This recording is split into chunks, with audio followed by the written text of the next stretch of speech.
BJP, BRS 2 కలిసి ఉన్నాయని నిరూపించటానికి ఒక రకంగా ఆయన చేసిన ప్రయత్నం ఇది అని చెప్పి మాట్లాడుతున్నారు. దేశంలో ఎవరైనా నరేంద్ర మోడీ గారికి ఒక బలమైన శత్రువు ఉన్నాడంటే అది కేసీఆర్.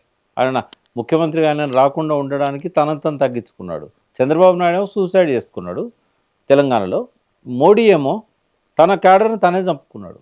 ఎందుకంటే ఆయన బలంగా పోటీ చేస్తే ఒక 30 సీట్లల్లో అప్పుడు వచ్చుండే. వచ్చుండేదో ప్రతిభ చూపెట్టేవాడు. బండి సంజయ్ దూకుడుగా పోతుంటే వెనక్కి లాగాడు. ఎందుకు అంటే యాంటీ ఇన్కంబెన్సీ అనేది వన్ సైడ్ పోలరైజ్ కావాలి. రైట్. కేసీఆర్ వ్యతిరేకత అనేది బీజేపీకును కాంగ్రెస్కు చీలికి వస్తే మళ్ళీ కేసీఆర్కే ఎక్కువ సీట్లు వస్తాయి. ఇప్పుడు మీరు కేసీఆర్ గెలిచిన సీట్లు కానీ రేవంత్ రెడ్డి కాంగ్రెస్ గెలిచిన సీట్లు కానీ చూసినట్టయితే ఏమైందంటే కాంగ్రెస్ గెలిచిన సీట్ల కాడ బీజేపీ నామమాత్ర పోటీ ఇచ్చింది. బీఆర్ఎస్ గెలిచిన కాడ ట్రయాంగిల్ ఫైట్ ఉంది. అందుకే హైదరాబాద్ సరౌండింగ్లో బీజేపీ బలంగా ఉంది కాబట్టి కొద్దిగా ఎక్కువ వచ్చినాయి.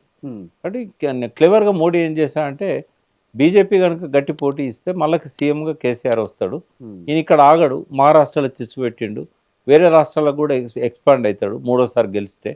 కాబట్టి ఈయనని ఇక్కడనే కట్టడి చేయాలి, దేశవ్యాప్తంగా భారత రాష్ట్ర సమితి విస్తరించద్దు అనుకుంటే ఇక్కడనే కట్టడి చేయాలనుకున్నాడు.